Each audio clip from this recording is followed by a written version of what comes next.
নমস্কার বন্ধুরা, fishing club Barrackpore চ্যানেলে আপনাকে স্বাগত। তো বন্ধুরা, ব্যাকে যে পুকুরটি দেখছেন এটি হচ্ছে হুগলি জেলার ভান্ডারহাটি এবং বেলমুড়ি স্টেশনের কাছে চণ্ডীবাটি কেকর জলাপুকুর। এই মাছ খালানোর ভিডিওটি একটি পুরনো ভিডিও, সেই পুরনো ভিডিওর মধ্যে একটি নতুন আপডেট আপনাদের দিতে চলেছি। এই পুকুরটা আগামী রবিবার 28শে জুন 2026 ওপেনিং হতে চলেছে। পাশের মূল্য করা হয়েছে 3,500 টাকা।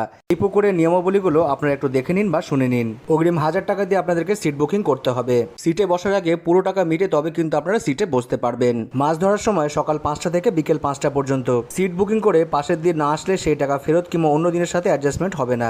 3 গাছা করে ছিপ এবং কাটার কোনো বিধিনিষেধ এখানে করা হয়নি। তবে 3 গাছার বেশি ছিপ আপনারা কোনোভাবেই ফেলতে পারবেন না। টোপ হিসেবে ছাতুর টোপ, খোলের টোপ এবং পাউরুটির টোপ আপনারা ব্যবহার করতে পারবেন। সুজি মেশানো টোপ কিংবা সুজি মেশানো চার কোনোটাই কিন্তু আপনারা ফেলতে পারবেন না। পুকুরে মাছ আছে কিনা ভালো করে খোঁজ খবর নিয়ে তবে কিন্তু আপনারা সিট বুকিং করবেন। পরে পুকুর পাড়ে এসে কোনো রকম অভিযোগ শোনা হবে না, এমনটাই কিন্তু বক্তব্য পুকুর কর্তৃপক্ষের। পুকুরটির আয়তন 9 বিঘার মতো, টোটাল সিট সংখ্যা 45টি, দুপারে সিট হবে, মাঝখানে দড়ি থাকিবে। পুকুরে মাছের সাইজ 800 গ্রাম থেকে 8 কেজি পর্যন্ত, এমনটাই কিন্তু বক্তব্য পুকুর কর্তৃপক্ষের।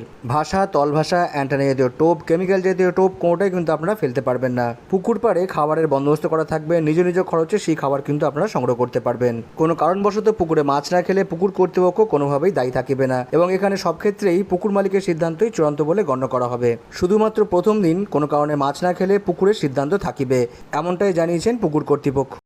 শুধুমাত্র প্রথম দিন বেলা 8টা পর্যন্ত কোনো কারণে মাছ না খেলে আপনারা উঠে যেতে পারেন, সেক্ষেত্রে অগ্রিম সহ পুরো টাকা ফেরত পেয়ে যাবেন। কিন্তু বেলা 8টার পরে বসতে গেলে আপনাদেরকে পুরো টাকাই দিয়ে বসতে হবে, এমনটাই কিন্তু বক্তব্য পুকুর কর্তৃপক্ষের। উপরোক্ত সমস্ত নিয়মগুলি মেনে এই পুকুরে মাছ ধরতে আসার অনুরোধ করা হচ্ছে। পুকুর পরিচালনার দায়িত্বে যারা যারা আছেন তাদের নাম্বার এই ভিডিওর সঙ্গে দেওয়া থাকবে, আপনারা ফোন করে এই পুকুর সম্পর্কে বিস্তারিত খোঁজখবর নিতে পারেন এবং সিট বুকিং করতে পারেন। যারা যাবেন বা যারা সিট বুকিং করবেন তারা অবশ্যই নিজস্ব চিন্তা ভাবনা এবং সিদ্ধান্ত নিয়ে তবেই যাবেন, আমার কথায় বা ভিডিও দেখে নয়। তো বন্ধুরা, আপনারা এই পুরো ভিডিওটা দেখতে থাকুন, ভালো লাগলে অবশ্যই লাইক করবেন, শেয়ার করবেন, সাবস্ক্রাইব করবেন। আপনাদের সঙ্গে দেখা হচ্ছে অন্য কোনো ভিডিওতে নতুন কোনো তথ্য নিয়ে।